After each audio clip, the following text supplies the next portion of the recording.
What is arguably the strongest element in Avatar: The Last Airbender? And no, we're not talking about any of the sub-elements, but we're sticking with the core four. Starting off with arguably the weakest in my opinion has to be firebending. And though it is arguably one of the most destructive elements that can be pulled out of thin air, it lacks a lot of defensive abilities. And before you even suggest that the Fire Nation is super powerful because of the comet, let me tell you something. This peaceful air nomad Monk Gyatso took out a bunch of them that were powered up during the actual comet. So the main thing the Fire Nation had going for them was their numbers. Moving on to the third weakest, we got earthbending. Now, earthbending is very solid, especially when it comes to offense, and it has great defense. I mean, you can literally sink someone into the ground and throw boulders the size of cars across a room, but it does lack something. And that main fact is you need to have earth to actually bend it. And that's mainly shown in the episode with Haru, where we meet him for the first time. Now, the second strongest element has to be waterbending.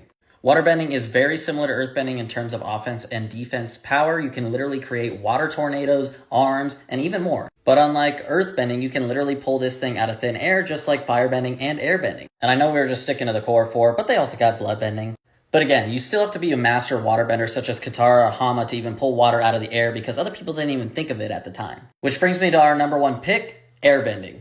Now, normally airbending by the monk's term is very defensive and they don't use it for offense whatsoever. Unless you're Monk Gyatso during the Fire Lord Sozin's comment. But when you give airbending to a villain such as Zahir, that crap is lethal. Not only do they have basically super speed, they can glide in the air, they can literally take the oxygen out of your mouth, but it's also impossible to just see where they're attacking you from because it's literal air. I mean, Korra didn't even know how to airbend and she mopped the floor with Amon just with airbending. And there you have it. That's my list of the top 4 strongest core 4 elements. We can do a sub-elements video later, but let me know what you think is the strongest element in Avatar: The Last Airbender. And don't forget to follow and share if you like Avatar: The Last Airbender.